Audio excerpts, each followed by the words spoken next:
Cinema. Welcome back to War with Cinema. I'm your host, Greg, your local metalhead, and with me is... Part of the Collector. What's up, everybody? And today I gave you Brick. We're on a Rian Johnson kick. I figured I'd give you one of his first movies. Yeah, if I ever see Rian Johnson, I'm going to hit him with a fucking brick, dude. Are you fucking serious? You didn't like this movie? It was just kind of like, I don't know, man. There were things I liked about it. Mm-hmm. I'm not going to act like I hated it all the way. Right. It wasn't a terrible movie by any means. But I don't know, some things just kind of like, I don't know if they did it, if he did it on purpose or I don't know. But anyways, we'll get into it. But yeah, so this came out in 2005. This is one of his like. You said this is his first movie, right? One of his first movies. Yeah, he worked on the screenplay for a while. Yeah, he wrote and directed it. He couldn't get the budget for it, so his family gave him money to do this movie. Wow. Less than $500,000 budget wise. That's yeah. Well, I mean, it's not really like a. No, it's not a whole lot going on. That was actually what I liked about it, was that real feel to it. You know, the kind of a like lost footage type of deal. Yeah, right. And his brother, I think it was his brother that did the music for it, which I thought was pretty great. Yeah, it had some good music. So all right, we did the budget. Give kind of like a preview for it. You want to talk about who's in it? Because there's a bunch of up and comers. Yeah. So Joseph Gordon-Levitt, I think this is like one of his feature film. I want to say it's probably one of the first ones he starred in for sure. And Nora Zenith, I'm not saying her name right at all. Right. Which one was Zenter. she? Was she Laura or the girl? Laura. She was Laura. Okay. Yeah. Lucas Haas, who was the Pen. Noah. He did a great job in this movie, didn't he? And then I feel like I've seen Turk or Tug or whatever the fuck. Tug. Yeah. Tug. That was his name. Just one. I always thought it was Tuck or Tug. It was Tug. Yeah. Tug. I feel like I saw him. At first, I thought it was what's his face. I thought it was Ben Savage or whatever his name. Not Ben Savage. Fucking the dude from Alpha Dog and Flash Forward and all that other shit. I don't know his name, but I know who you're talking about. Yeah. You know what I mean? The one that played like the Nazi, the kid that got kidnapped. Yeah. The brother, the badass. Right. That guy. Okay. That's who I thought it was at first, but then the more I looked at it, I was like, that I am. There's Emily DeRaven. Have you ever seen her? She's in Lost. She's in Once Upon a Time. Oh, who'd she play? TV show. She was the girl that got killed. Yeah. Okay. I mean, it's at the beginning of the movie, so it's not right. really a spoiler. It's not like we're giving up anything. That was what I thought. Like when they first showed her, and then it was like 2 days before, and then he went back to see the body. I was like, oh fuck. Well, we're wrapping this up earlier. I was gonna say, yeah. Like, this is fucking 20 minutes. I'm like, all right. Okay. I was thinking the same thing. Like, man, this was a quick movie. Because I'm thinking this whole movie's gonna take place in these 2 days. Well, they fucking got through them 2 days. Like it wasn't shit. Right. But, so I was into focus feature films like way back in the day. Like that's their indie. And I used to just watch all of them that came out because I loved the films that they were doing. And this is one that popped up back in the day. And I was like, I'll give it a shot, check it out. Fucking loved this movie. I don't know how I would have missed it, man, because 2005, I was in high school. You know what I mean? Like, I feel like this is a movie I would have saw. Mm-hmm.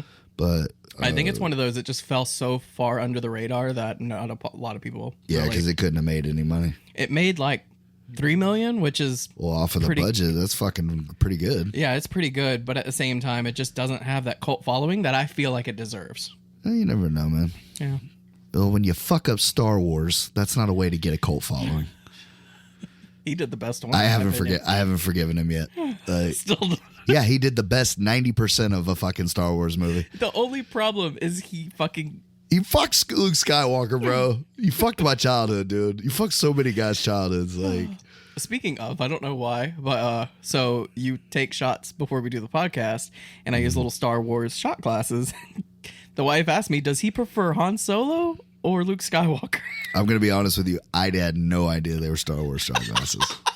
Because I just fucking drink it. Okay. Keep it moving. She was pretty concerned about it, so I figured I would ask. Yeah, I mean, I appreciate the concern, but it really doesn't make a fuck to me. But that's sweet that she cared. You know. See, she does like me, bro. Yeah. That's like she hates me. She likes me. Did you see how many Mountain Dews we have in our house? We don't drink Mountain Dew. Those are all yours. Yeah, I appreciate the shit out of that, man. Yeah, you're welcome. Because I do get thirsty.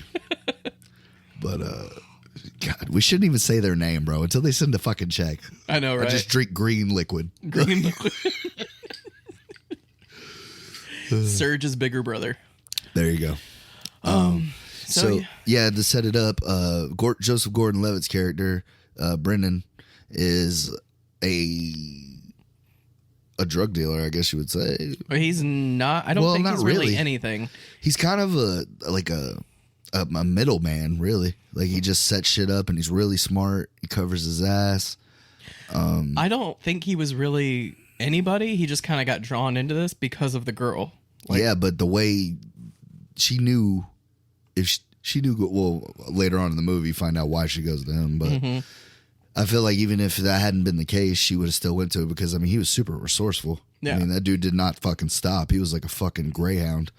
Or not a greyhound. It was like a fucking, like a bloodhound. He was on the trail, dude. Right. Like fucking Sherlock homeboy. Yeah. He's in every, fun fact, he's in every scene of this movie. Yeah. Yeah, I believe it. I definitely believe it.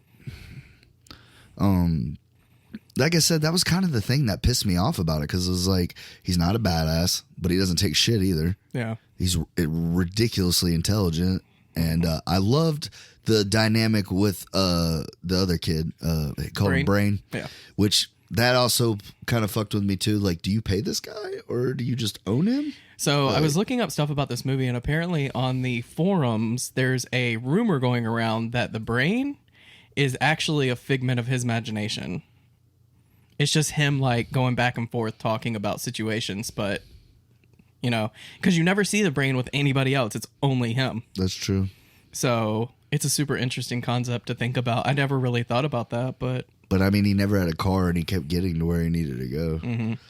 So I don't know. That is crazy. That is cool. That makes it a little more interesting. Yeah, exactly. Anyways, so I guess he's like he's the guy you go to if you need to like find out how to do or go somewhere or whatever. It's really weird. It's like at first you can't tell if they're in college or in high school, and then it's just like they're just super rich fucking kids from California, which pissed me off because I was just like, man, my high school would never look that nice. Ever. I know, right? This is another fun fact. Ryan Johnson's actual high school that he went to. Oh, really? This is where this was filmed, yeah. Yeah, because he's probably like the most famous person to ever come out of that place. For sure. Yeah, definitely. So that's the part that I fucking loved about this movie is it's taking place in high school, but there's this like drug trafficking underbelly gangster side to it, and it's just fucking hilarious watching these kids. That was what I was thinking this whole time. I was just like, who gave the balls to these fucking kids? Like, he's like, my crew gets a cut of this, your crew that. And I'm like, dude, y'all are fucking jits. Yeah, exactly. I would have rolled through you motherfuckers. Like, well, I ain't gonna lie, that Tug kid, he was about at that business. Yeah, he was. You know, but beat the fuck out of Jason Gordon-Levitt. But yeah, but at first glance, I'm like, I would beat the shit out of this fucking guy and take his car and whatever he had on him that I wanted. Speaking of, nicest Mustang I've seen in a movie by far. You know what's crazy is those are not great cars. Oh no, they're like the way they're made and stuff. Like, there's not a lot of them still around. Right. And the way he was driving the fuck out of that shit, it ain't gonna last long either. It definitely made it look cool. Anyways, I was almost like for like about half a second, I was just like, man, now that's a Ford. I can't do it. It's a Ford. Like right there, I just stopped. Like, I can't do it. Yeah. Then but you drive a fucking Malibu that you can't keep out of the shop, so you don't have a lot of room to talk. Hey man, I never said that new Chevys were reliable. I said old Chevys are reliable. Okay, that's fair. Like a rock. Yeah. You know what I mean? Yeah, they don't go anywhere. Exactly. Well, I mean, you know, they don't change. They just stay the same. So yeah, the whole thing is his girlfriend. I'm assuming they dated back in the past. There was a picture of them together being real lovey-dovey. It's like the one he loved. Exactly, love of his life. But she's a fucking train wreck. God damn, I can't stay off this mic. It's all right. I need to push mine away from my face because when I'm editing you turn this up, and now I feel like we're just like blah, blah, blah, blah, like we're yelling at shit. Like every time I make a noise, I feel like it's just like yeah, right. Off into that, I know. I need to get you a better mic stand. I got this one, and it works pretty well. I need to get you I love it. It's just like I feel like I'm always. But that's the thing is, something. Every time you touch it, it rackets. Well, we just need to like make it like a baby proof one. Like we'll just noise cancel it. You know, just wrap it in like saran wrap or something. I just put a bunch of egg crates on it because that's what everyone says. You know how many people told me like, oh, you should put egg crates on your fucking walls to like help with the sound. I'm like, that doesn't work. You fucking fuck. Does it? No, it doesn't. It doesn't do anything. Hustle and Flow lied like a motherfucker, dude. Yeah. It might work as a diffuser a little bit, but not enough to like worth the effort. Make a difference. Yeah. Anyway, that's tragic. Yeah, because that was a cool part of the movie. I mean, You see him and Anthony Anderson just in there fucking stapling them shits to the wall. What you doing all this shit for me? That's probably where everyone gets it from, too. Just fucking hustle and flow. I mean, probably everybody our age. Like, if you want a real world, like, pro tip when it comes to, like, audio or something, record in your closet. Yeah, I heard that. Or, like, in a shower. Shower? Yeah, they said, like, put, like, either a mattress or a blanket over your shower. That's too much. And then just record. Yeah, that might work. But the best one is your closet. If you don't have, like, any room or anything like that and you want to really dampen down the sound, go in your closet. One dude I saw was pretty cool. He's an up-and-coming rapper. I saw a documentary on it. It was, like, all these people trying to make it. It's really depressing. It's like, just shows you, like, you can love something so much and try your best for so long. And if people don't give a fuck, you're not going to go anywhere. That's something I struggle with. It's daily. literally us, Yeah. like, you know. But no, I mean, we have fun doing this. But I'm just saying, like, but that's the thing. we know it's not going to be an overnight thing, right? It's love it, and the fame will come. right? Stick with it, type of deal. Yeah. But anyways, I said all that to say this guy, he took sheets and he had bunk beds that him and his brother slept on, and he put sheets on both sides of the bunk bed. Yeah. And he put the microphone in the bed, and he would put his head in the sheet and would rap. That's super smart. Yeah, that's a really good. And he was just like, yeah, man. He's like, this is just the easiest way I know how to do it. And he's like, and it sounds crisp. He goes, you don't need a big expensive studio. He's like, I can do this with my laptop and this right here. Exactly, 100%. And I was just like, that's fucking nuts, man. I don't know if he ever. This guy's probably like the biggest rapper ever now. I don't know who he is, but Right.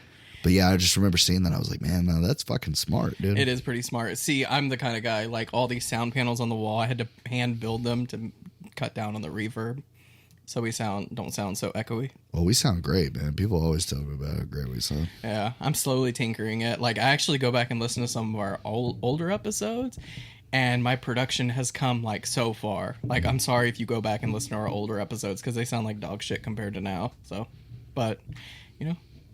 I think you've definitely grown. Yeah. But you've always too. done a good job. Appreciate it. Anyways, so yeah, I guess he's like a middleman / resource guy, and he's got the brain who's also like a super nerd, and they just pass a Rubik's Cube. I thought that was a pretty cool scene. Is he's searching for this girl because she calls him, and he goes to this payphone, or she finds a note in his locker. Yeah. And he goes to this payphone, and she's like, she's just super scared. And she's like super like, she's begging for his help. She's got in too deep. But he she doesn't doesn't know what he's talking about. Exactly, but like she doesn't want to, like she doesn't want to see him and stuff like that. And he's just like, you gotta help me. And then he sees this car, that Mustang, driving by. Tug's Mustang. And she's like, oh my God, they're here. And she hangs up the phone and runs. Well, he sees the payphone she called from across the highway. Yeah. And he sees that cigarette. The cigarette gets flicked like right by his foot. And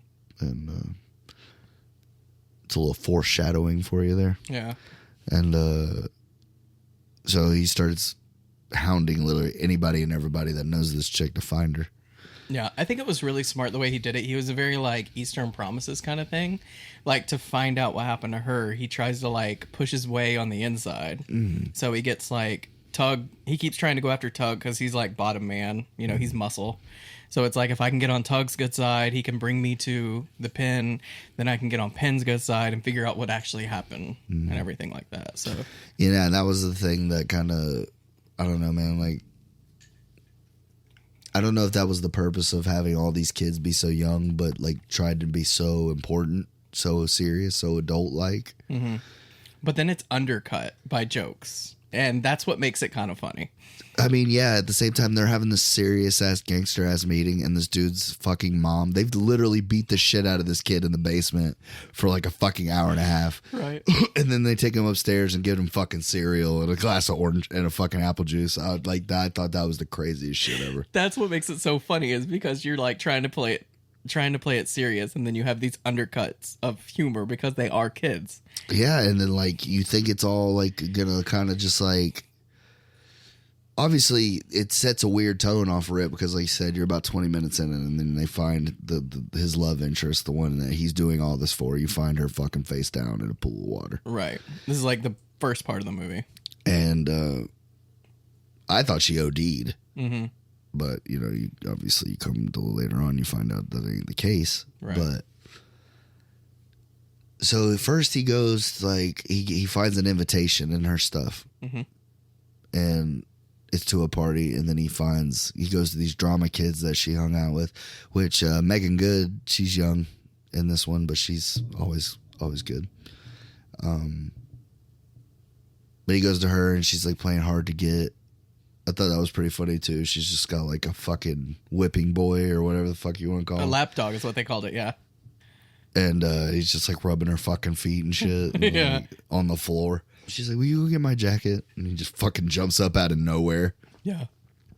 They're just sitting there having a good 5-minute conversation. And then she's like, fucking so-and-so, go get my stuff.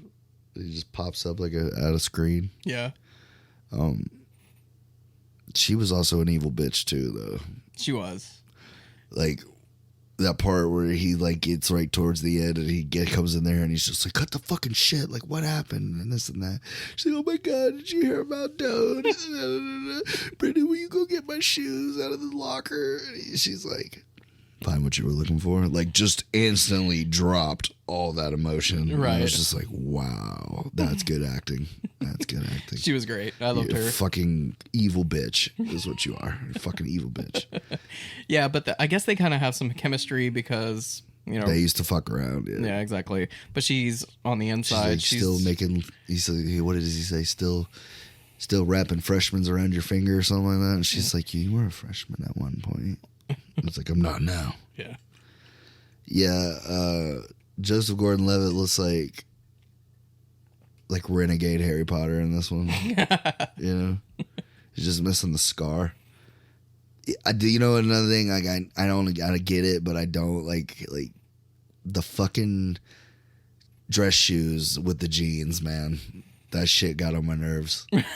Like, what a pompous asshole, bro. Like, you're in high school, bro. What the fuck are you doing wearing duck shoes to school, man? I wish I would have pulled it up because Rian Johnson said that he specifically picked certain shoes for people because he feels the shoes are just as much that speak to their character. Dude, it was just like you heard him clicking the whole fucking time.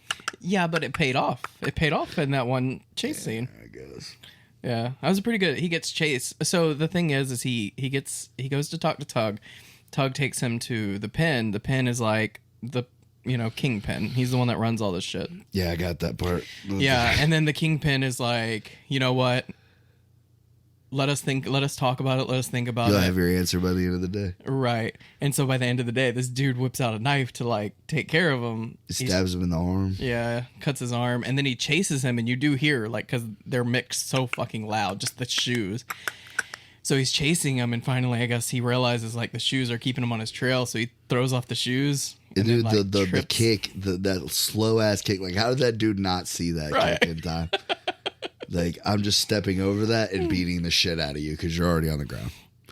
It was pretty cartoony. It was like something out of Looney Tunes. Well, before all that, before you find out that fucking Joseph Gordon-Levitt broke the 40 time in fucking dress shoes, yeah, like the first like interrogation, like where he's kind of getting into the mystery a little bit, he goes to those fucking potheads behind that store. Right. And there's like 5 of them, and he just walks up and fucking decks this kid in the face. Like, that was what, Doge? Yeah, Doge or Dode or something like that. That was Doge. Yeah, he's the one that has information that he needs. Yeah, and he's like,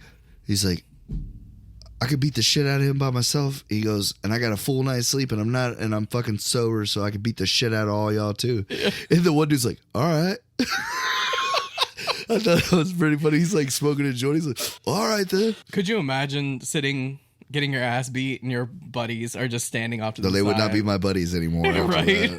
Just like, watching you get your ass kicked. Even if it's, I mean, I get it a 1-on-1 and everything, but like, there's a point where like, if I'm not fighting back, yeah, or if I'm just getting my ass stomped, like, oh, this guy's gonna get fucking killed. Yeah, bro, you don't have to hurt him, but at least get him off of me. Exactly, right. You know what I mean? Like, at least grab this motherfucker.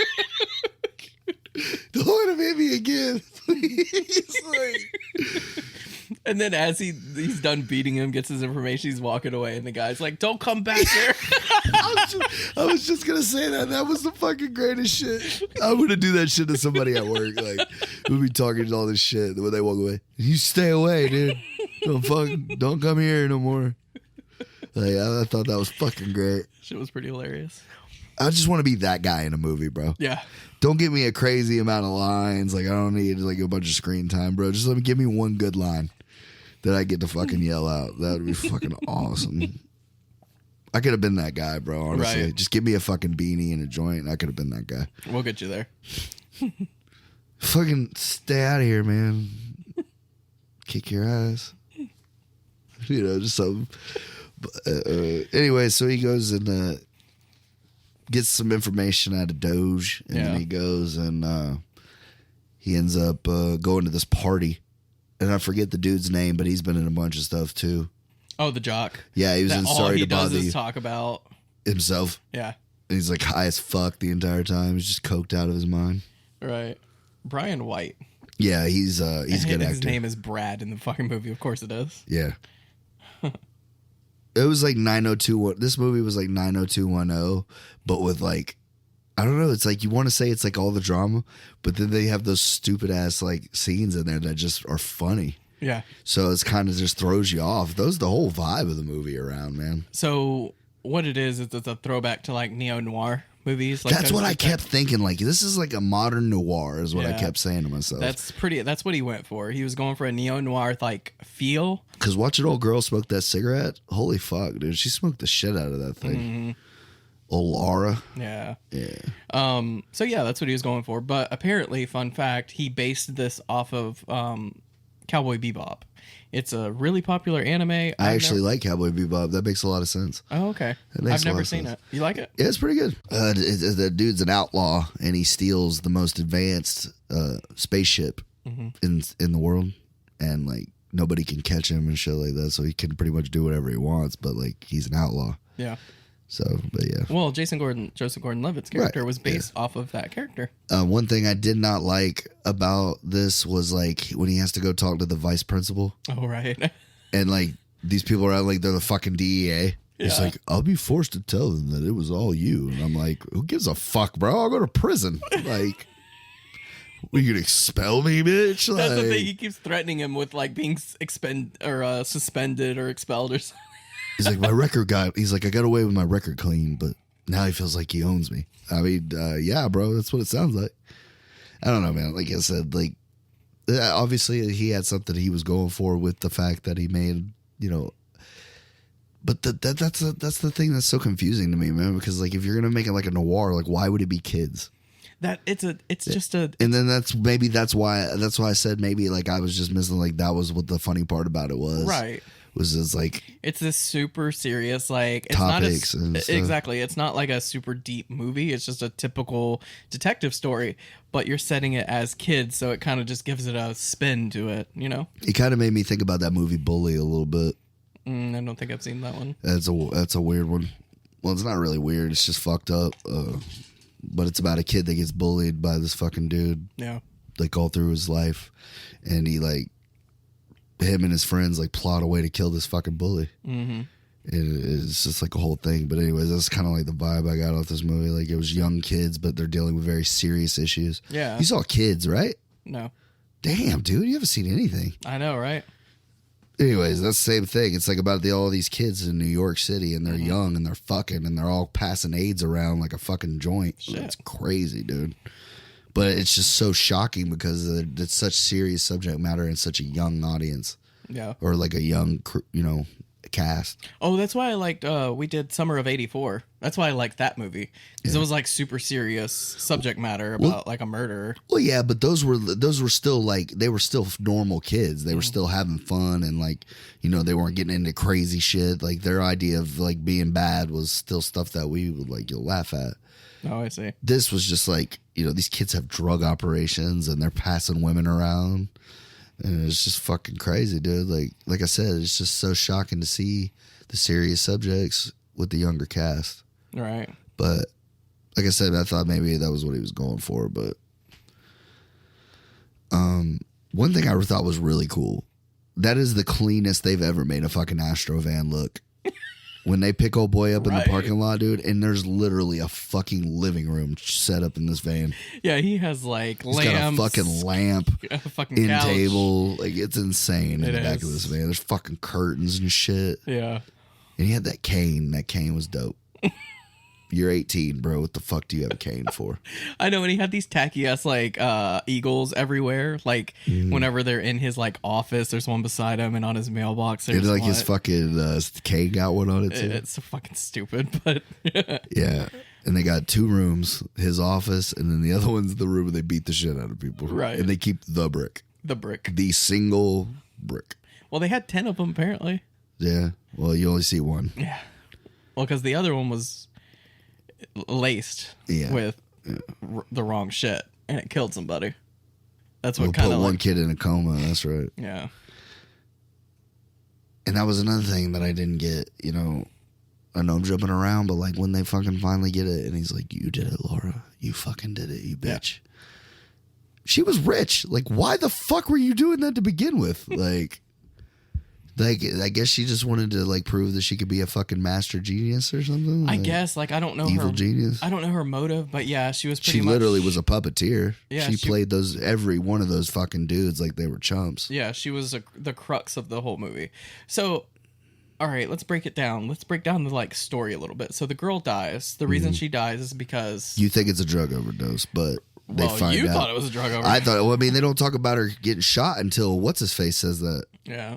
When Tugs, you know, like obviously or he blows his Doge's fucking head clean off. That's one that surprised me. Like, dude, that's when I said, okay, well, this kid's fucking for real. Yeah, he's not fucking around. Because when he beats the shit out of Joseph Gordon-Levitt in the parking lot, not a big deal. But the only reason that he brought Joseph Gordon-Levitt to meet the pin was because he fucking runs at him in that fucking Mustang doing about 90 in that parking lot, and he don't fucking flinch, bro. Yeah, he earned his respect. And he was like, all right, get in. Yeah, exactly. And this is after he just beat the living fuck out of him.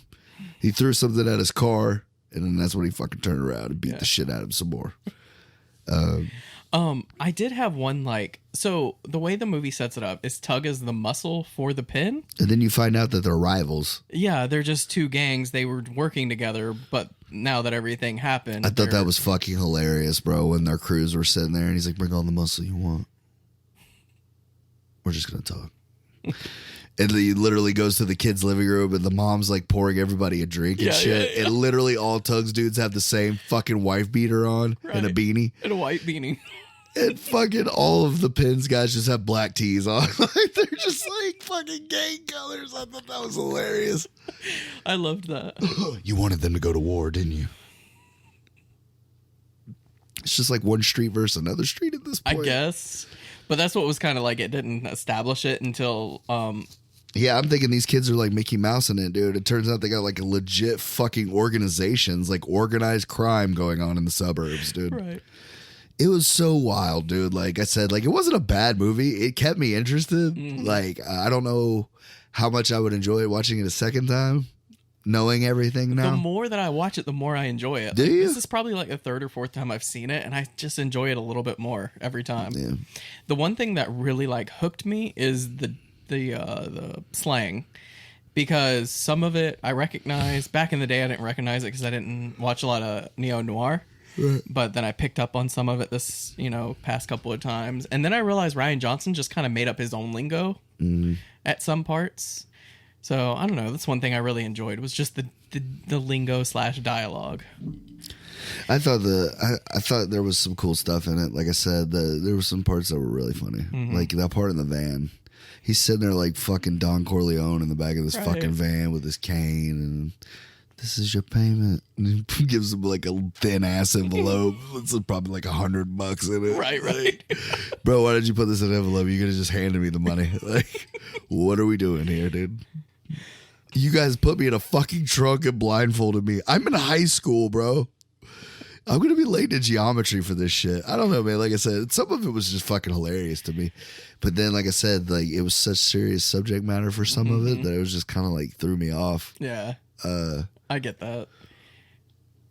When he goes to the party, Laura kind of takes him off, and it's like, dude, how many candles were in that fucking house? That's a lot of open flames. That is a lot of open flames. It's a really nice house. And everyone's weaing togas. Like everybody's fucking off. Everybody's on drugs. Doesn't look like there's many safe responsible people there. Yeah. And, yeah, anyways. So he goes and gets information from Laura. Well, she's kind of like, yeah, she's giving him some, but she's not giving him some. Well, the thing is, she's trying to control him, too. She's trying to make him part of her little game, but he's not taking the bait. So he's like... Because all he's worried about, well, now, is finding out who killed... why the fuck can't I remember this girl's name? Isn't it Laura? Like, no, Laura's the evil bitch. Oh, right. Emily. Emily, fuck. Why don't I remember that? Yeah. That's an easy name. So Emily died. Emily's the one that died. Well, anyways, forget what happens, but then Laura picks him up. Well, that's when Tug takes him to... takes him and beats the shit out of him, and he makes the kingpin, like... And then she's like, every time, she's like, I'll drive you home. Yeah. And she's like, you swallowed a lot of blood, you need to go to the hospital. Like, this guy's not going to the hospital. Yeah, it's like an ongoing gag that he's like internally bleeding. He keeps like coughing. Okay, they fuck him up for a good little minute, but when he puts him in that fucking basement, he's just beating the living shit out of him, man. It was fucking hilarious. And then he's just sitting there smoking a cigarette. I'm gonna go, no, the fuck you're not. Oh, he doesn't smoke cigarettes, remember? Oh, there's a joint, Yeah. Because he asked him later in the movie, he's like... Hey, you smoke? Not Can I get a cigarettes? cigarette? He's like, I don't smoke. I've literally seen you smoke like 4 times. He's like, not fucking cigarettes, bro. Yeah. Because that's what ties it back to the cigarette coming out of, like, being thrown out of his car. You're with us now. We're laying low. Go back, sleep some more. I don't want to fucking sleep anymore. Well, you're not fucking leaving. Tug did a good job. Tug was pretty good. Yeah, I liked him. Him and Penn were probably my... Well, I mean, obviously, Joseph Gordon-Levitt. He did a good job. I like the brain kid, too. Laura, she was a fucking evil bitch. Like, yeah, she was a savage. It would be hard for me to watch her in anything and not be like, how's she not the villain? You know? But she did a great job of commanding her scenes and just coming off like she's so innocent. But like if you look into her eyes, you could see like, oh, you're a monster. Yeah, exactly. Anyway, so he's trying to figure out who killed Tug or killed Emily.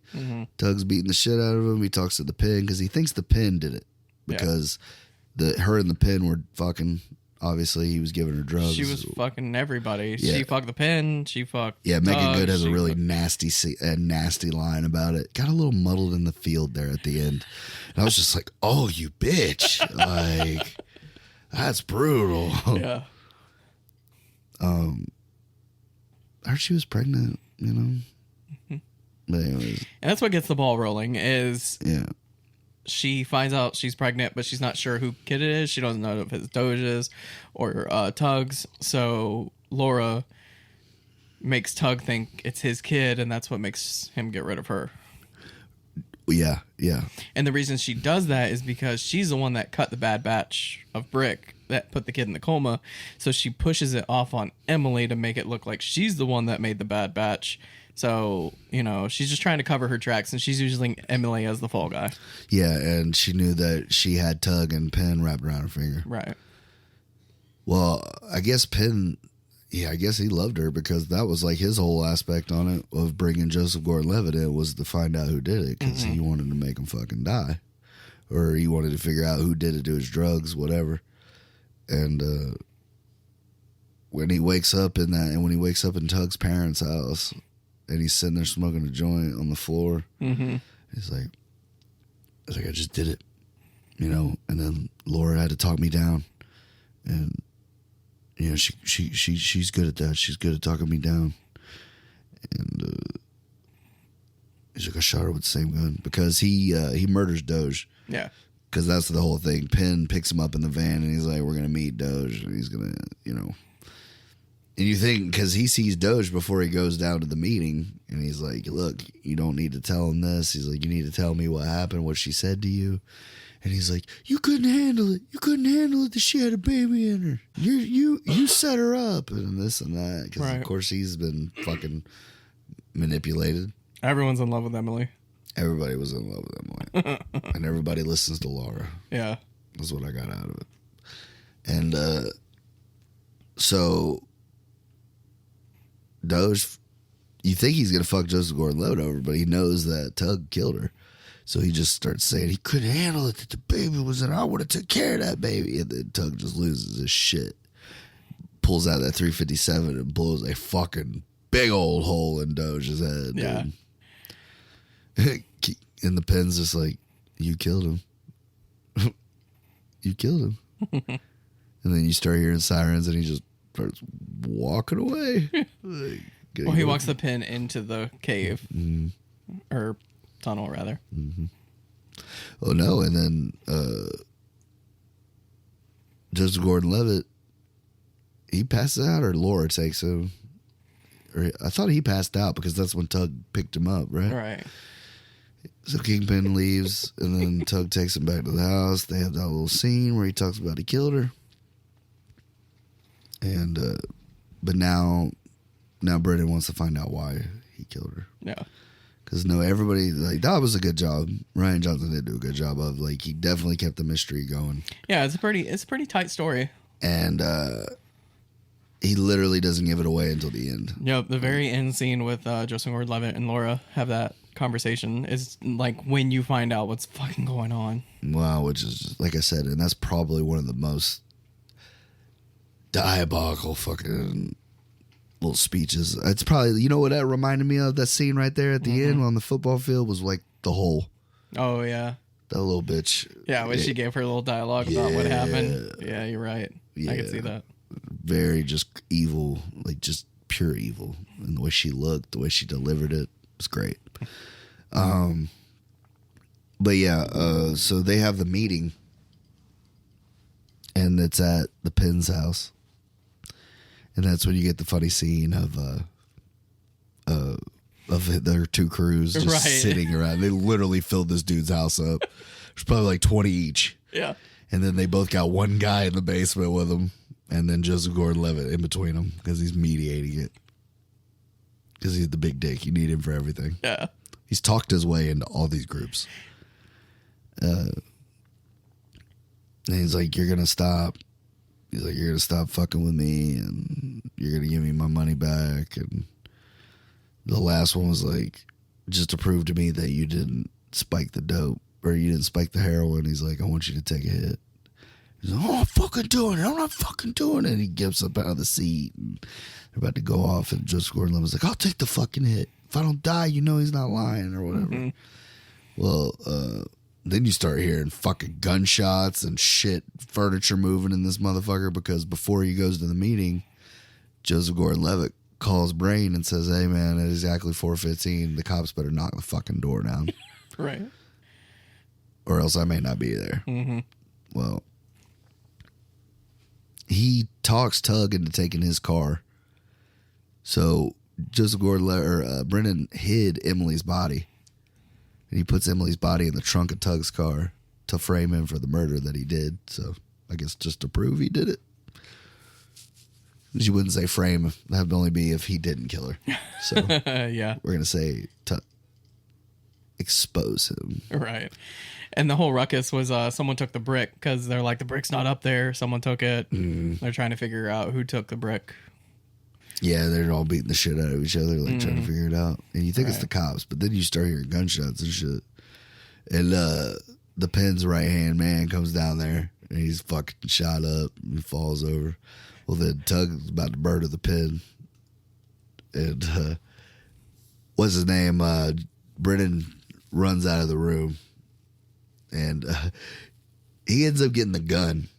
That's right. He ends up getting the gun from Tug. Mm-hmm. And you hear the Penn screaming, please help me, Brennan, please, please. And Tug's just fucking running through him. Calls him like a cripple and shit. Like, always beating the fuck out of him. It's pretty funny. So Joseph Gordon-Levitt goes to find the brick. Because, did he take it? No.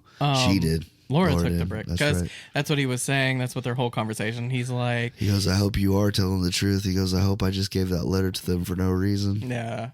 Because that right now they're going to be searching your locker, and They're gonna hopefully find they that don't brick. find that brick in your locker. That's when she realizes like her whole plan is shot. Why the fuck would you put it in there? Right? Like, Because it's fucking high school. out of all the places in the world. You never heard about those bomb threats in high school, and people were like, "Fuck, I got weed in there." Or like we had a system at Lakeland. Well, I grew up in Plant City, fucking hick redneck dumbasses. So Everybody had a locker. It was just nobody's locker. We had one in every wing. And if we heard cops were coming or dogs were coming, everything that you weren't supposed to have goes into that locker. really, Yeah. I mean, you lose whatever you had, but at least when the cops find it, you're not getting pinned on. it's nobody's. Yeah. Whose locker is this? It says it's unregistered. Fuck. I'll take the drugs. Because we used to try to get out and put our shit in our cars. Well, they checked the cars first. Did they really? Yeah. Well, at Lakeland they did. I don't know didn't about know that. everywhere, but I guess they gotten wind of our shenanigans. You would literally hear, and they set up the toilets to where if you flushed it, they had traps in them. What the fuck? Yeah, they could go in. It was like a certain part of the plumbing, like in the pump house, they could go and open up this trap, and everything that had been flushed down the toilet got caught. Yeah. That wasn't supposed to go. Like it got caught, and there'd That's be fucking fucking pills and hilarious. weed and all kinds of shit in there. Yeah, because I remember they would call a bomb threat, and then people would try to like sort of sprint to their fucking lockers because they know it was gonna be searched. You'd go into a bathroom like right before they'd get there, dude. You'd see fucking clouds of smoke going over the fucking stall. People trying to smoke their shit, Yeah. fucking popping stuff. Like, yeah, just fucking trying to destroy their drugs so they don't get there before the cops do. Right. So I think that's what he was kind of like hinting at, is that like those high school days, just putting everything in your locker. Man, it's true.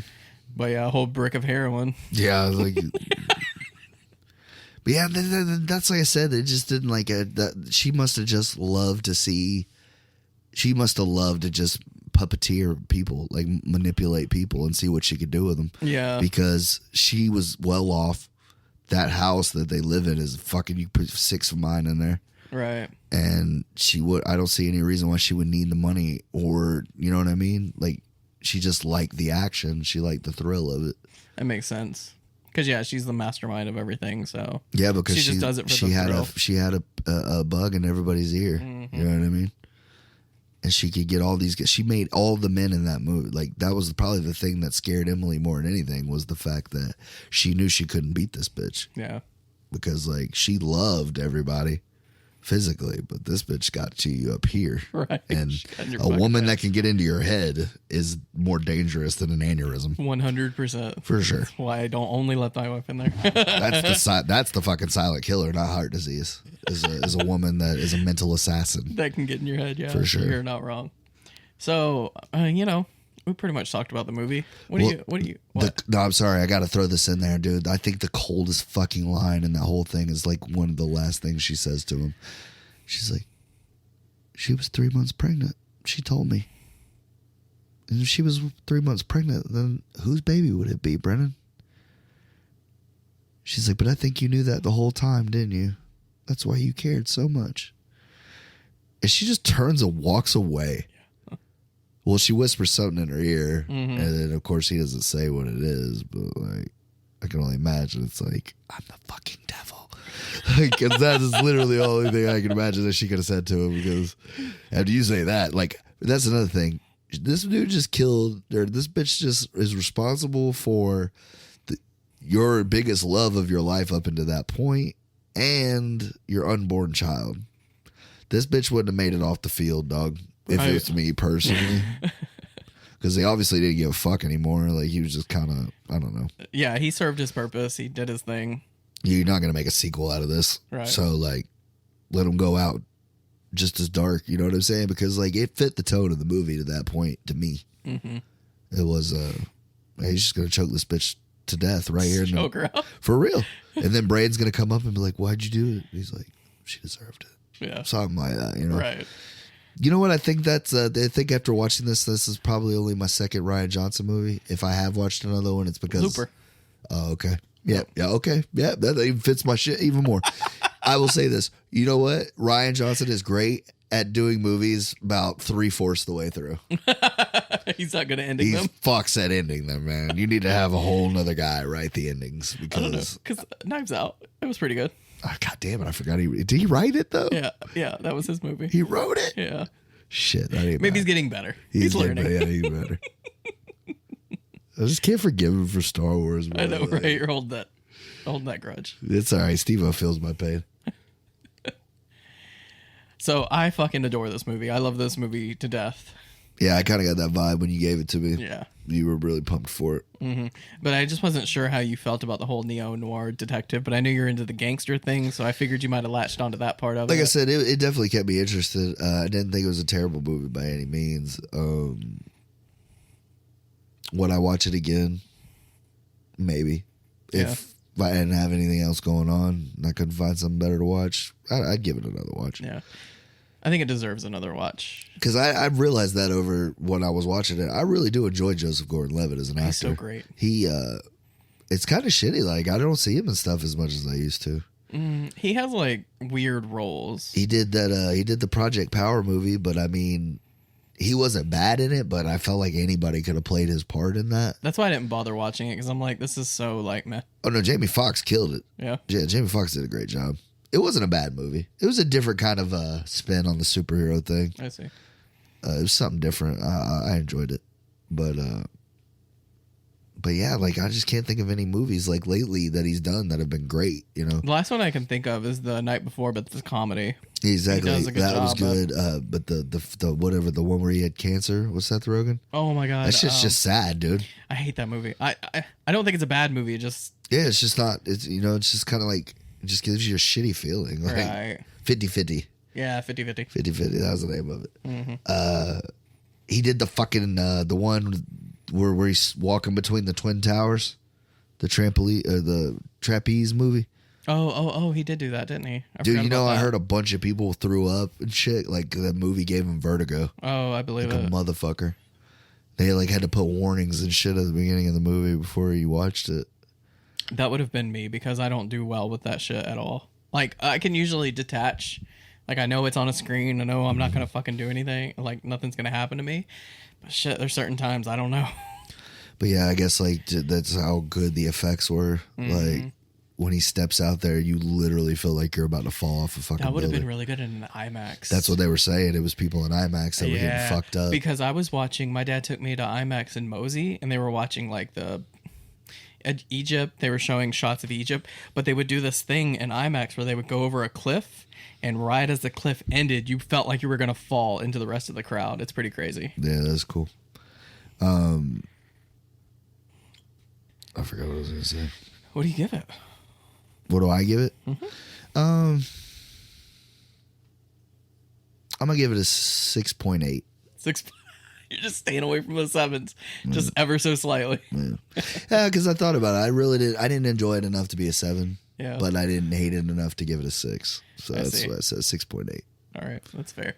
This is a highly recommended. I want this movie to have a cult following. It deserves a cult following. It's a great, fantastic movie. Please check it out if you have not seen it. Well, it's going the right direction because of us now. Yeah, so exactly. I felt like we gave a very good. If I can review make of this that. movie have a bigger cult following, I have served my purpose on this earth. So, Amen. You told me before we hit record that you had some news for me about the next movie we're doing, and Yeah, bro, because I've been on the edge of my seat the whole fucking time. Yeah, bro, because we are the unofficial, Ben Affleck podcast. The unofficial, official Ben Affleck podcast. Yeah, the Fan Fleck podcast. Right. And we're gonna do an Affleck movie, baby. God damn it. Keep this gangster train rolling, bro. And I got the second most gangster Ben Affleck movie I could think of. What? Live by Night. Live by Night. And you know I haven't seen it. Like you didn't even ask me. You just knew. It's about a gangster during Prohibition, based on a true story. Actually, based on a book written off a bestseller. I have the book. 2016, not super old. Oh no, it's great, man. A lot of shoot 'em up, little mafia element, all the things that make a par movie. You know what I'm saying? Right. You got Affleck in there, who's gorgeous. He's killing it. Fucking in suits the whole time, shooting shit up. Some Tommy gun play in there. It's a fucking dope movie. Came out at a really bad time like as far as when they released it. They released it right around Christmas with, I think it was like an Avengers movie or a Star Wars movie, something like that. Yeah, your shit's just going to get buried. And I remember Ben Affleck directed this one. And everybody kept asking him about the Batman because he was still going to write and direct and act in the Batman. This is before they got Matt Reeves. Right. And he got pissed because for every press tour, every interview, anything he did for this movie, like this was a passion project for him. And he really wanted, he said, I love this story. He's like, I read this story a bunch growing up. He's like, I love it. He's like, it was really important to me that I made it. And he's like, every time I got a chance to talk about it, nobody wanted to hear about it. They just wanted to hear about Batman. He goes, and I got a little tired of it. He's like, there's probably a couple interviews out there where I kind of bite people's heads off. Like, look, man, thank you for Warner Brothers for giving me the opportunity. I love playing Batman. Super excited to get to that, but I want to do this first. Yeah. Like, I'm doing this first. This isn't a DC movie I'm doing. You know, like, but, so yeah, but. I've heard that. I've heard they've asked him about Batman, that he was just being a dick about it. And I saw it at the theater, I believe. And like I said, I enjoyed it. It was a little long, a little sad, but great kills, great shootouts and shit. Right. And I thought Affleck did a good job. I just hope it's better than Capone. Oh, it's better than Capone. Already, I can tell you it's better than Capone. Yeah, that's a miss for me. But anyway. I'm sad about that, bro. Me too. Like, it's one of those movies that I want to go back and watch. It's like, yeah, but do you really I've tried, bro. Have you? I've tried, dude. I've watched it like 2.5 times. It's fucking terrible. Such a waste of Tom Hardy, bro. Oh. He's never going to get a chance to do that again either. Like, this was it. They shit the bed, literally. I don't know. They might. He shit the bed. He shit his pants. He shit the car. He shit everywhere, bro. That's all that movie was. Tom Hardy shits as Capone. Literally, he's just watching him take dumps and throw up and cough and shit. Like, it was disgusting. Like, I don't want to watch that shit. Right. I'm curious, like, how many fucking Ben Affleck movies there are out there that I haven't seen because... Oh, dude, you don't want to go down that rabbit hole. Really? Don't ruin it, bro. You got so many to go, dude. Like, so many to go through. Oh, fuck. We're not going to ruin them for you. It would be funny if you just kept giving me Ben Affleck movies, like, for the rest of the year. Like, I just stop the gangster shit completely and just go straight to Affleck movies. Yeah, right. I really wish you hadn't seen The Town because that would have been a winner for me. Oh, definitely. The Town's amazing. I love that. That's one of his movie. best movies. Written, directed. Yeah. He is just a phenomenal fucking director, dude. He is. That is his niche. And he can direct himself, which I feel like is either a gift or a curse. Because Mel Gibson's one of those guys that, like, when you watch the movie he directs himself, they're so much better than the ones he's in. Mm-hmm. Like all the Lethal Weapons, like, they should let him direct them. Like, I don't know. Maybe not. Braveheart is really what I'm talking about. I love Braveheart. I was going to say, yeah, Braveheart's great. He's not in Passion of the Christ, which is like his biggest movie ever. Yeah. But that's more so Jesus, not him. Yeah, I mean, you put God in it, it's going to sell. Right. Yeah. It's one of my favorite jokes from Deadpool 2. Now I'm literally second to God.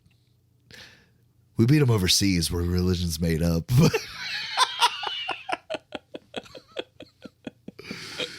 Highest grossing rated R movie ever next to The Passion of Christ. So that is insane, dude. So I watched a movie recently that I fucking fell in love with immediately. And my little movie group, they kept posting this movie over and over. People kept buying it. They were raving about it. So I'm like, you know what? It's on Hulu. I'll check it out. I'll watch it. Fell in love with this movie. And then the wife decided to do something nice and bought it for me. So now I don't even have a 4K player, but now I have a 4K of this fucking movie. It's called Possessor. It's by Brandon Cronenberg. You know. That's the son of David? Yes. Oh, God. David Cronenberg's son. Is that a newer movie? Yes. It came out in like 2019. No, 2020. I feel like I heard of it. This movie is fucking crazy, and it's right up my alley. It's a psychological sci-fi horror thriller. So that's going to be your next movie after, though. This is going to be my next one after Live by Night? Yeah, after your Ben Affleck love fucking shit. But I'm going to turn you into a Ben Affleck fan, bro. I don't hate Ben Affleck, but you're going to make it. You don't love him yet. And you will. So all the movies that I have, like, just this one just trumped all of them, and I want you to watch this one because I want to talk about it because it's relatively new. We got a request. You remember Cody? My buddy that we used to work with us for a little bit. Oh, right. He wants us to do Smoking Aces too. Oh my God. I said we probably throw it in the death box. I was gonna say, can we put it in the death box? We'll throw it in the death box because like I don't even know if I want to watch that shit. But right. He's like, I thought it was really good, maybe better than the first one. I was like, all right, calm down, guy. Like, there's nobody in it, right? And nobody from the original. I think there might be like one or two of them, but it's not a lot. And I know like Vinnie Jones is like the biggest guy in that movie, which I love Bullet Tooth Tony, but it's like, I don't know if you can carry a fucking movie, bro. Right, like, right. You're a great henchman, you know, shit like that. But. That would be like trying to make Joel Eckerton's character. I forgot his name. Hugo. Trying to make a Hugo movie. I want to see Hugo in another movie, bro. I don't give a fuck if it's for another 5 minutes or what, but I need that in my life. Is the role of the cinnamon? Dude, Mick called and talked to me for like 45 minutes last week, dude. He was like, look, man, I got to tell you. He's like, I love the episode, but Greg shit on that movie, bro. I love Smoking Aces. Like, he was like, what the fuck, man? He did not tell me that. And he said, and I really wanted to call you when y'all were when I was watching it because he's like, you said that it was a waste that they didn't use Ray Liotta and Andy Garcia for mobster parts. And he's like, but that's so predictable, man. I was like, yeah, now that you say it, obviously it is. But I was like, at the time, I felt like, you know what, damn it, if you're a good fellas, you get to be a gangster in anything you want to be. Exactly. Dude. But maybe they asked Ray and he was like, nah, I'd rather be a cop. People get really butthurt when I shit on movies and I fucking love it. Oh, like, he loved I didn't know that Mick was that big of a fan of Smoking Aces. I didn't either until he's like, I'm listening to the episode. Fucking love this movie. And then he's like, after you talk, I fucking watched it just to make sure. I was like, I fucking watched it. I still love it. I don't hate it. It's a fun, dumb action movie. Like, it is what it is. I just hated the beginning. Like, clean that up and it would have been fine. Yeah. But yeah, we got a comment on that one Denzel movie about him saving his son or whatever. Oh yeah, not Man on Fire. I would love to do Man on Fire, but right, John Q. I love that movie. But yeah, John Q. There was a comment like, why does the guy on the right hate this movie so much? Because John Q is beloved by everybody, bro. I know, like, except me. It's because you don't have a kid, dude. That's what it is, bro. Is that what it is? I think that's what it is because you just don't know what you're willing to do for your children. Or I just don't want cliche-ass movies. That's what I really won't want. Fuck you, bro. The movie's amazing, dude. The movie's got heart, son. I'm sure by the time when it came out, it was probably adored and didn't have all I was like cliches. one of those people, though, man. Like, I didn't want to get on the hype train because I was probably 12, 11 when that movie came out. And I kept seeing it everywhere. It was still when Blockbuster was a thing and shit. And I just remember like the movie was always rented out. Yeah. And my dad was like, "Fuck this! I'm gonna get this fucking movie." And he ended up, I don't know if he found a place that had it or ended up buying one or what, but we watched it. And I just remember little old me like looking at my dad like, you would never do this for me. You would never take over a hospital and threaten to kill people to save my life. I love that our parents fucking did it because my dad did the same thing. He would make me watch these movies where the father is the hero. He's like, that's what a real father is. I'm like, yeah, exactly. You're not that.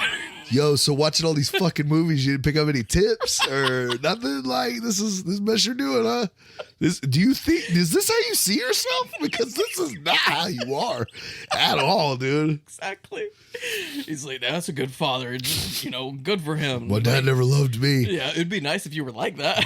Oh, you passed it on. Don't worry, bro. Like, is that why you don't want kids, bro? You just feel like you're gonna be a shitty dad? Yes, I was literally talking to a friend about this like 2 days ago. Yeah. She was talking about her daughter, and I was like, you know what? That's why I can't have kids because I would just beat them. Like, I ain't gonna lie, bro. I would fuck them up. It is the patience you learn. Like I can take stuff. Like I think the last time I had my kids over here, your wife was like, your daughter kept saying dad, and you just kept talking to me and Greg like you didn't even hear it. It's like, oh, I don't. I was like completely zone her out. Like, I mean, I have no problem doing that now. I'm fucking champion of that shit. And it's just part of having kids, bro. You learn to talk over noise, background noise, and you learn to shut your mouth. I'm talking. Right. You hear me talking? The worst is when I'm on the phone. They see you get on the phone, the motherfuckers start banging drums, fucking cymbals. It's because they don't have your attention anymore. Someone else has your attention, so they need it back. You see, and that's the thing. Everybody, and my dad, my mom, they always say, you were just like that when you were little. But I don't remember that, though. Like, I kind of remember being like, man, I wish these people would leave me the fuck alone. I like being in here by myself. Oh, my God. Me. Like, in my room, that was my kingdom, bro. Yeah, exactly. My dad or mom would come in, hey, man, don't bring none of that bullshit in here, bro. It's chill vibes only in here. When you walk through that door, no drama. Leave that bullshit at the living room. Right. You know? And my room was like the size of half my house now when I was a kid. Mm-hmm. It's just so weird, bro, because I had everything when I was a younger kid, and then when I got to become a teenager, I got to I went to the opposite. Didn't have anything. So I don't know. I feel like it gives me a unique perspective because I spoil the shit out of my kids. Oh. Because I don't ever want them to feel how I used to feel about anything. Yeah, and I think that's how parents should be. Like, I mean, spoil them to a certain extent. Make them appreciate their things. Like, But that scared the shit out of me when I first had kids, man. I thought I was going to be a shitty dad. Yeah. Not that my dad is a shitty dad, but he's not the greatest dad. But right. I mean, all dads have their flaws. Right. You know? I mean, he's been there. You know, I can't say he's ever abandoned me or anything. I think that's the main thing. Just be there for your kids whenever they need you. But, like, that's what I take out of it is, like, I want to try to be a better dad than he was. Right, exactly. You know, and that's like how I feel like when I try to be with my kids. I'm like, look, you know, but you end up doing it. You end up saying shit your dad said to you. You end up yelling at them about the same shit you got yelled at. Yeah. And then you end up calling your dad halfway through the week and be like, hey, man, I'm sorry. Yeah. Sorry for what? I was an asshole. I get that now. Like, my kids suck. He's like, you think it's all fun and fucking games? I tried to tell you. Y'all sucked the life out of me. Right. And even if you don't have kids, if you're not calling your parents at least once a week and be like, I'm sorry. Yeah. Because you learn why they were the way they were. Mm-hmm. But, so I started watching The Sopranos. Oh yeah, you did. I started watching it before, but I think it was because I felt like I had to, not because I necessarily wanted to. So I wasn't really paying attention to it. It's a fucking trick question. You should always want to. Yeah, fair enough. But now I feel like I'm paying attention. I'm excited. I'm like invested. And I picked up on something really interesting. What's up? You and Tony Soprano, I feel like you try to embody him as a person. That would be amazing. You have a lot of his mannerisms. That is literally the best compliment I've ever gotten. Thank you so much, bro. I was just watching Sopranos. I'm like, that feels like a very Nick thing to say. I feel like my dick just grew an inch. Thank you for saying that, bro. I appreciate that. That is the kindest thing anybody's ever said. Hey, no problem. But I just thought it was pretty funny. If I could be a fucking mob boss, you fucking right, I would. That would be fantastic. And I think that's where your depression comes, is that you can't live that life. Like, it's not possible. Yeah. But you want to so bad. So bad, bro. I just want to kill people, bro, and get paid for it. Like, what's the wrong in that? Like, you know? I just thought it was pretty funny. I picked up on a couple of his... Some people want to be a doctor or a fucking lawyer, bro. Like, I just want to be a mob boss, bro. Or like a drug lord or something. Like, I mean... That would be cool as shit. If you really put your mind to it, Nick, you can do this. No, see, I say that, but I can't, bro, because, like, somebody's got to take care of these fuckers. Like, and if I'm in prison, like, my wife's going to be fucking somebody else. Like, it's just going to be a whole thing. I'm going to be that much more depressed in there. Dude. Yeah, exactly. Like, it's not worth it. Nobody gives a shit how you're the man on the outside when you're inside. Like, there's a great line that's, like, season 3 or 4 where Paulie's talking to another one of the guys. He goes, last time I heard you get season 5, he's talking to Feach. So you got a while to go, but yeah. He's like, I did 20 years for this fucking family. And he's like, last time I checked, you got points for staying out of the fucking can. Like, telling him like he's a fucking dumbass for going to prison for so long. But yeah, I mean, that's the thing about that life. Like, you literally only have your reputation because when you get caught, it's over with. Yeah, exactly. And that's what they were talking about, somebody being in prison or whatever. But yeah, I'm super invested, so we're trucking through. Where you at right now? Season 1 still? Oh yeah, we're like fresh into it. I think Junior just got mob leader. Oh yeah, it's like episode 3 or 4. Yeah, I was gonna say you're getting there. Yeah, so about halfway through the first season. But yeah, just like this time around, for some reason, I'm like hooked. I tell you what, man. I tell you what is when I do want to watch Sopranos and I don't know what to watch, like because I'll jump in wherever because it doesn't matter. I've seen it so many times that I can pick up anywhere and know what's going on. Right. But season 1 it's literally, if we're talking about season for season, it's probably one of the best seasons of a TV show ever. Yeah. Like, season 1 is amazing, and it almost sucks because like I feel like the show kind of goes downhill season by season until the final season. Then I feel like it fucking blew everybody away in a good way and in a bad way. Well, I'm excited. I just wanted to let you know I'm doing my due diligence. That's badass, bro. I know we don't do TV, but that would be cool to do a Sopranos thing. That would be pretty crazy. We can do like a season. Like when I finish season 1, we could talk about it. Yeah, I read a Tony Soprano joke the other day, and he's like, "So a rich guy and a poor guy are talking, and he says, what'd you get your wife for your anniversary?" Talking to the rich guy. Rich guy goes, "I got her a diamond ring and a Mercedes." He goes, "Holy shit, why'd you get her a diamond ring and a Mercedes?" He goes, "Well, that way if she doesn't like the ring, she can take it back to the store in a Mercedes." And he's like, "What'd you get your wife?" Asking the poor guy. The poor guy goes, "Oh, I got her a pair of earrings and a dildo." He goes, "Well, why'd you get her a dildo?" He goes, "Because if she doesn't like the earrings, she can go fuck herself." I fucking loved it, dude. I'm about fucking dying. I was like, that's so great, dude. It's pretty good. And Junior's got so fucking many of them in that show. Oh, yeah. Yeah, he said one of them. I can't remember what it was, but it made me laugh. Did you hear the one about the Chinese Godfather? Oh, yeah. Made him an offer he couldn't understand. That's what it was. Yeah, Junior's the best about this show. He is pretty good. The only thing I realized when I would go back and watch the older episodes now is I can't stand his fucking mother. Oh yeah, that's the one thing that I'm like when she onto. gets when she dies. I'm just spoilers. Obviously, the show's like 20 years old. I don't give a shit anymore. Right. But yeah, dude, when the mom dies, that's like the best part of the show for me. Like, oh, thank God we can move on from this shit. Excuse me. Yeah, because I was watching it this time around and I just noticed like she's being a bitch on purpose for no reason. She's not the worst in season 1. Season 2 is when you're like, oh my God, man, like off this bitch already. Like, yeah. Well, she has this like one moment where he puts her into the nursing home and he brings some macarons and you can tell she wants them. Like she's like, ooh, macarons. But then she stops herself just to be a bitch about it. And I'm just like, oh, you're just doing this shit to be a fucking bitch. Yeah, because like she always tried to make it seem like he was just this terrible fucking person. Right. And like literally all he did for that first season is just try to make this bitch love him. Yeah. And he's trying so hard. I would not put that in much effort. But he said, like, it's my mother. But I swear, Artie. I swear on my mother. So fucking good, dude. And she's such a fucking conniving bitch in that shit too.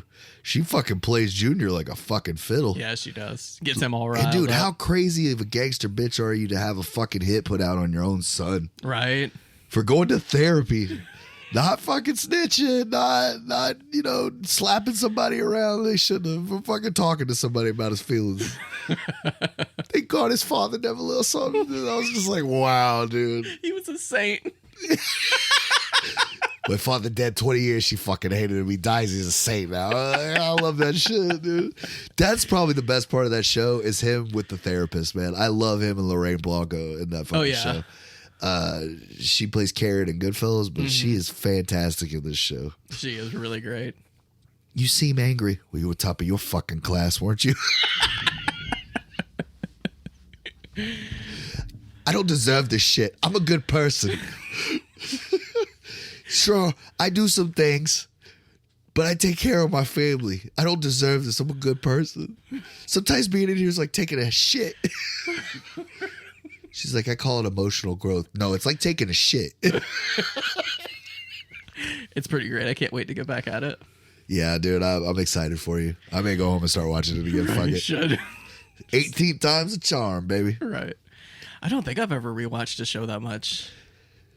It's just crazy, bro, because I have them all on DVD, and like for a while there, like I just always had a DVD of it in my DVD player or in my PlayStation. That makes sense. It's kind of like a friend of mine. He would buy a new metal CD and he would keep it in his car for like a month and just play it over and over. Like he wouldn't change it to the radio. He wouldn't change the CD out. He would just listen to that same CD for like a month. That's straight. how I am with any song that I find or I love. I have to listen to that bitch until I don't want to hear it anymore. Because, I got a new song for you. Thank you for reminding me. I can't play it on the fucking podcast because last time I played fucking.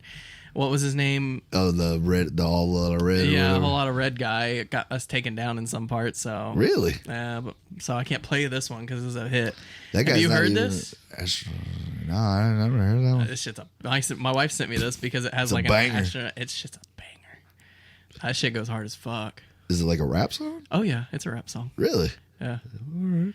We'll check it out. Who's it by? Masked Wolf. Never heard of him. Me either. The wife sent me this. I had this shit on repeat on the way home from work. I was like, "Fuck yeah!" I turned my speakers up. Did you listen to any of the other of his songs? They're okay, but this is his niche. This is the one that blew him up. Yeah. So do you want to wrap it up and then we'll listen to it, or? Oh yeah, I'm not going to listen to it on this fucking podcast. Okay. I'm not getting taken down. Yeah, but we need our Indian audience, man. Exactly. Because that's the place they do it. Like no, it was North Korea.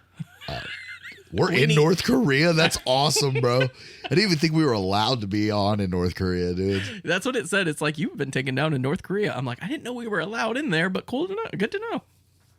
I just imagine these poor people just like hate their lives. They can't go outside. I listened to War with Cinema this week. It's going to be a good episode. What do you mean they took it down? Like the 5 people that just like love our shit over there. It shows that we put it up, but it's grayed out. They can't click it, and they're just raging. The fuck?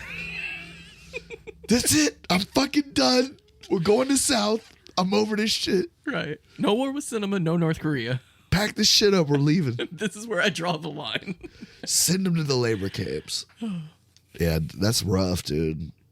If we get any listens from North Korea ever, bro, fuck, I love those people. Yeah. I love them forever. Help them. Yeah, exactly. But yeah, so next week's Live by Night, man. Live by Night. I'm scared. I bought this movie brand new in the package, $4. $4? Really? $4. You found this movie. I found this movie. I'm actually pretty impressed. All right, well, next time. Next time. Later. Later.